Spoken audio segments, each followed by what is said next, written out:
same value. In this vein, you want to see that you want to put your child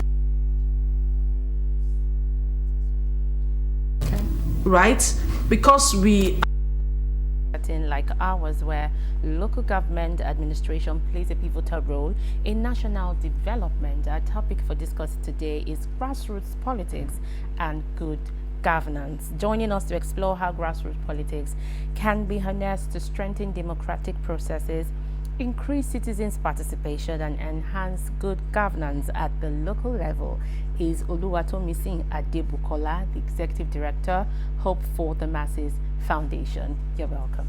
Good morning. Good to be here. Glad to have you here. So let's start with understanding what a good governance at the grassroots level really is, and how critical is it to national development? All right. So, good morning, viewers. I think we should do that first before we get into the conversation, of course, that pertains to the people at the very rung of the ladder. Interestingly, I usually just say that we all are from the grassroots. Privilege notwithstanding, we're still from the grassroots, because when elections come, then people go back to their wards, they go back to their local governments to go, vote, which means they were part of the grassroots. They're just slightly privileged and then live outside of their immediate environment. So let's go to what good governance is when we talk about grassroots development. Good governance is you simply being in tune with what the people at the lower rung of the ladder, the everyday people, the people that we see on the streets of every community across Nigeria, the people that we relate with in the markets, in the schools, the everyday people, that's how I like to call them, delivering to them what they need to have a good life, what they need to enjoy government, what they need to identify with government, what they need to make their lives and the lives of the people that surround them, their family members, immediate and extended, better. That is what good governance is. Unfortunately, we live in a society where attention is placed more, priority is placed more on the development of the cities and the urban centers, thereby widening the gap between the privileged and what we call the under or the less privileged, thereby widening the gap between the rich and the poor. The reason why we have many more rich people in Nigeria today, and maybe even across the world, Nigeria is not peculiar. When we talk about this, the reason why that gap is widening by the day is because more attention is paid to the people at the higher rung of the ladder and less attention to the people at the lower rung. And attention does not mean giving them stipends and what we call palliatives. As in the course of a conversation, you would expatiate more. Of course I will. On this that you have raised. But again, picking it from what you said, that good governance is knowing what the people want and knowing what they really need. Now, when you look at the current structure of local governance here in Lagos, and then you look at the service delivery, can you stand side by side? Okay, so Lagos for us, Hope for the Masses Foundation, our focus is basically on grassroots development and, attending to the needs of the people there. And we usually use Lagos as a test model. We use Lagos as a reference point when we're talking about what the structure should look like. Unfortunately, that is in the book. That, yes, I make bold to say it is in the book and not in our reality. So, for example, 774 local governments, you have 20 in Lagos, right? And of the 20 in Lagos, delineated, into 57. So 20 local governments and 37 LCDAs, local council development areas, for those who don't know the full meaning of that. Meaning we have 57 in principle, chairmen, administering governance at the grassroots level. We've done surveys upon surveys in the last, let's just say, 24 months. And I can categorically tell you that when we had our Grassroots Governance Award last year, only 7 local government chairmen got awards. Why is that? How did we come about that? It was based on the parameters of what we call the SDG goals, the Sustainable Development Goals. We looked at good health, we looked at no poverty, we looked at good education, we looked at the rights to gender equality. We looked across those 17 SDG goals and we came up with 20 parameters. And we found exceptional local governments in Lagos. I must say, whether they were LCDs or they were LGs, there were exceptional ones. I mean, that delivered in infrastructure, that delivered in terms of good health initiatives, that delivered in terms of, say, voice, you know, that delivered listening to the people, you know, that delivered in terms of, say, what we necessarily call palliatives, which if you tell the people at the grassroots they should totally remove, they'll come for your throats, possibly tell you that you don't want them to enjoy government, but you know, some people deliver that. But the bulk of the people, and the reason why a lot of people are disgruntled in our country is simply because the bulk of the people are not just poor, they're impoverished. It's not just about not having the 3 square meal, it is about not having the hope for a 3 square meal. So whenever, I mean, I get really pained and offended whenever I hear we're distributing rice. I mean, the highest cause of diabetes is what we distribute to our people. Come on. Come on. We have better food, which means we also recognize that beans is very expensive, so we don't distribute beans. When we do our palliative packages, let's look at it. 5 kg rice, 2 kg beans, right? So the one that is, meanwhile, we're talking about lentils, we're talking about beans, which also contains carbohydrate. Let's also bring that. So it's not totally protein, but it is expensive. So we do not give people much of it. And then we give them this 2 kg gari that is supposed to feed a family of 5. I'm looking at it and we celebrate it. That's the mediocrity in it. We actually celebrate it. It is not just bad that we celebrate it. We also see the people, recipients, celebrating it. Food that cannot feed their family for more than 2 days. Simply because our people are impoverished, not just in needs, in material things, but even in the way they reason. They expect that feeding is the bulk of the problem, but that's not where it is.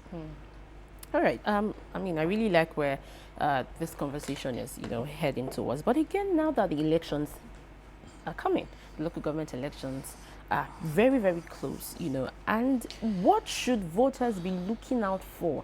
Do they really understand what they should expect from those they are electing into these offices? Unfortunately, I really do not like to talk about this because we can't take it out from this conversation. We have to. We have to. Let's be sincere, and I say this with all sense of responsibility. Elections across the world, again, are a form of selection. Donald Trump is a typical example. All right, he was anointed by the Republican Party. And they all worked. He won the election, right? He was the candidate that was brought forward. The people had no choice. It was either they voted for the Democrats or they voted for the Republicans. Whoever occupies the seat does not matter. It is the person that was thrown forward by the party. Who are the political parties throwing forward in this local government election? That's a question we need to ask ourselves. So when we're asking the people to go vote, we're asking them to endorse an already done selection. You're just endorsing it. You were not considered when those candidates were brought forward. Where exactly, which of the political parties can come forward and say, we conducted a thorough interview and we found from their history, from their background, from their, environment, we did our research, we only gave tickets to people who are worthy and who understand serving the people. I listened to what the package you did for the governor. And somebody was asking him, why are you contesting for governorship election? I think that was 2019. and is said to deliver good government to the much of the people. How many local government chairmen today call the candidates and sit them down, let's have a chat with them, can itemize what the people he wants to go and serve, what they truly need? What data does he have? When you put people forward who have absolutely no clue about governance, it is difficult to tell the people what they should be looking at, because I mean, it's an anointing. You're just anointing the already selected candidate. You don't have a choice. So in this election, even if we're going to tell the people, oh, go and vote, make sure you come out, you know, because I am an advocate for coming out to vote, participating in the process. But you cannot look out for anything. You can only mount pressure on the candidate that finally emerges when he gets into position. Because trust me, many of them are clueless. It's the truth. But we won't encourage voter apathy. We will not encourage voter apathy. People have to come out.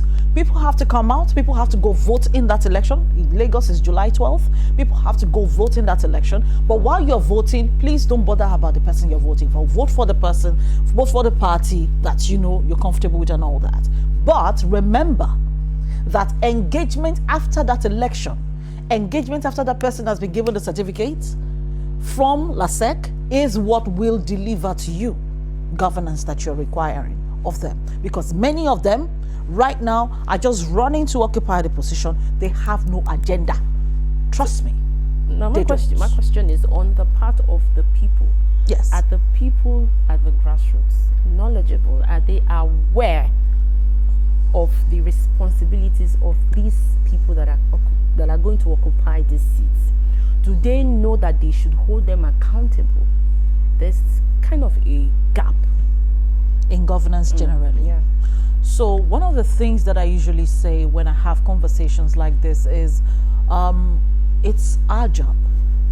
Fortunately, I'm a trained journalist as well. I'm a broadcast journalist, and I try to talk about this and educate every single person. You know, not just on air, but you know, off the TV and television and radio, but I try to have conversations with them for them to understand what their role is. But if you keep people in perpetual ignorance, they'd have absolutely no idea. For example, what is a local government chairman doing? Locking his door and people having to book an appointment. His constituents, the people he is there to serve, having to book an appointment with him. What is his job?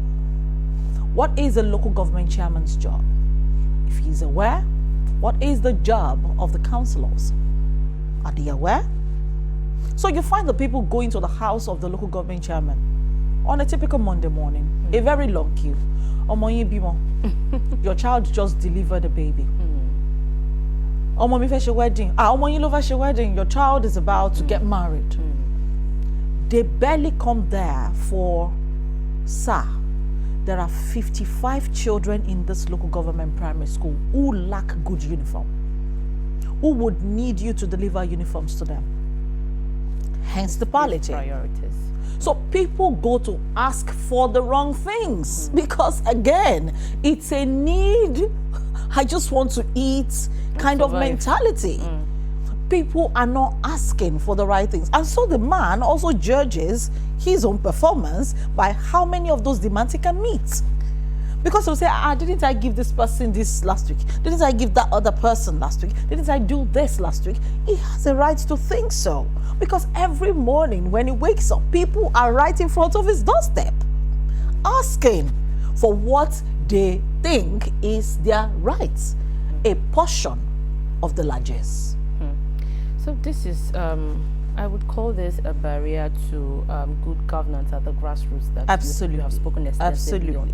So now how then do we begin to change the narrative, both on the part of those elected and on the part of the people?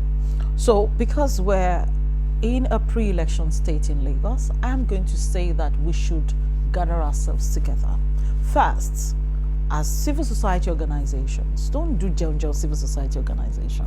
As NGOs, as people, as community groups, CDC, CDA, gather yourselves together, begin to itemize, because I can tell you, one of the reasons why the people over there refuse to perform is sometimes because they're not engaged properly, sometimes because they have no clue, sometimes because they have no data. But imagine the CDA has data, the CDC has data, and they know that the CDC has data. Ditto why they usually send the palliatives to the CDA to distribute. So they know, right? But now this is it. Let these groups, youth groups, mothers, market leaders, organizations, even teachers in the primary school. I went to a primary school in Iyanokpaja. I don't like to, it's under Orile Agege local government. One of our researches that we did last year. And there was a particular child that was being punished for coming to school in tatters, in tattered uniform. And it was being punished. It was a primary 4 pupil, if I'm correct, yeah?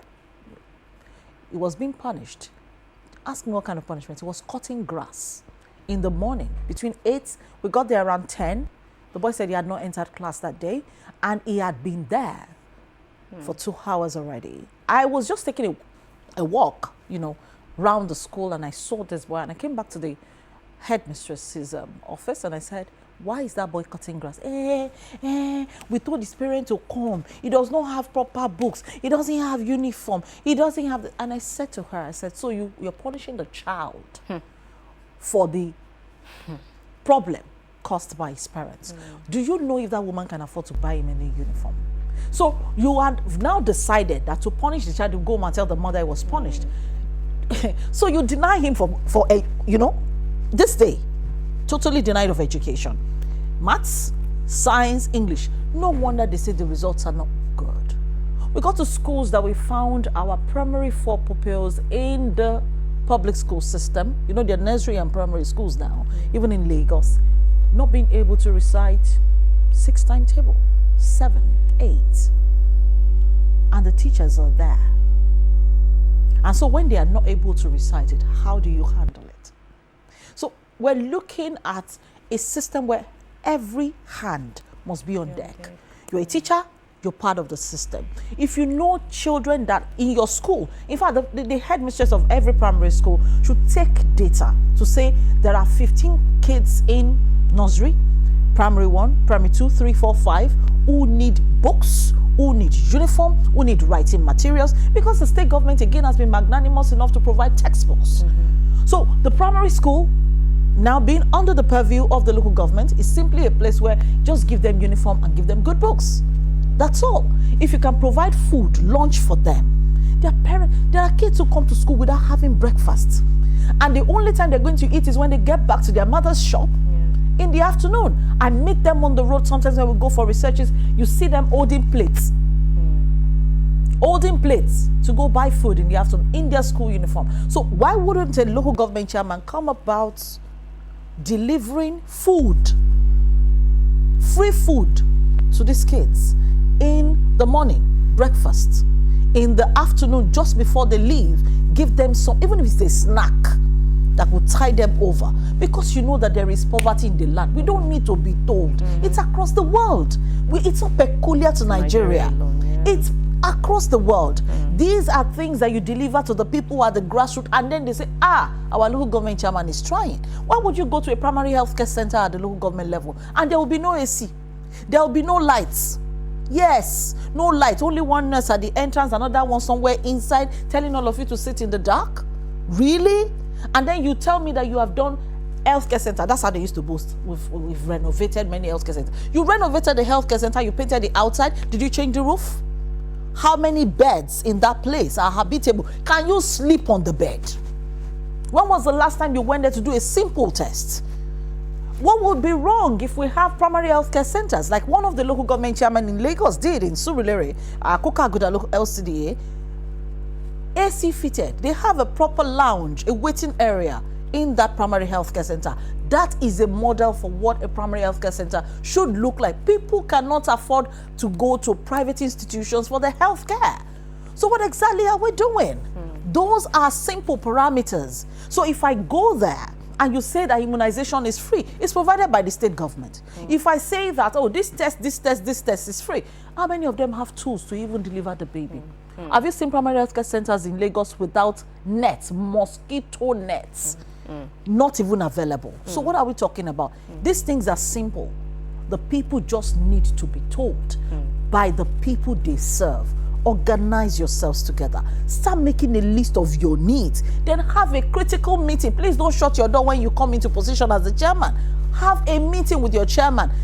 Fix it. CDC to CDA or whatever. Fix it. And have meeting. What is your critical need or most critical need? Have a list of the drainages that are blocked. Have a list of all the local government offices. I see local government offices in Lagos that are covered in bush. Okay, we'll continue the takes, and good governance is still the conversation here right now in the studio. We still have with us Oluwatomisin Adebukola. We are discussing this, critical topic, and just before we went on a break, she highlighted some of the things that people should, know, and then hold those who will be elected into office accountable. And again, looking at our conversations, trust in government is one issue. Trust in government as a personality and as a system.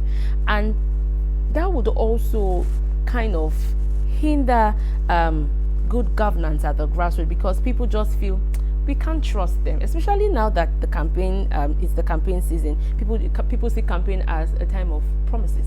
You just come and you give us endless promises, and then once you get into office, like you said, you shut your doors, we can't get across to you, and then people might not really want to be involved in politics, involved in governance at the grassroots. So how important is it for community members, individuals, everyone to get involved, not necessarily a politician, but get involved in governance at the grassroots?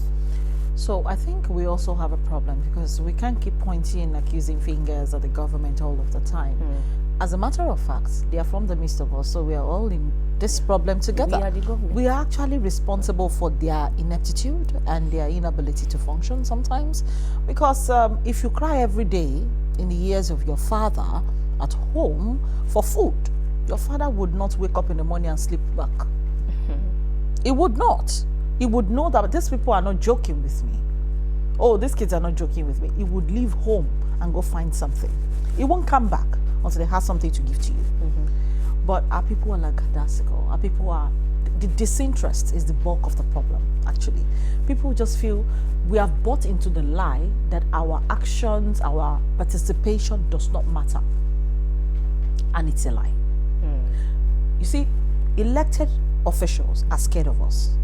They're scared of the people, but the people are unaware. And you see, your ignorance and your lack of interest is a tool in the hands of a very smart politician. You're not asking, why should I give you? You're not asking. Yes, you don't know what you need. They won't know. They won't ask. You need to participate. Not just, it starts from your own community development association, the estate where you live in. They call one meeting every week, maybe just one in a month, and you have never attended for 12 months. The day they now say they are changing the chairman of that estate's association, you are screaming, I did business with him before. He's a thief. Why didn't you attend the meetings? If you had attended the meetings, you would have known that person was vying for position. When you don't participate, you have no right to complain, and people need to know that. If you don't participate from this time, don't complain, no, bear it in good faith for the next 4 years. And then wait till 4 years before you begin. But if we're serious as a people, and truly I think people do not like Nigeria. A lot of Nigerians do not love Nigeria, do not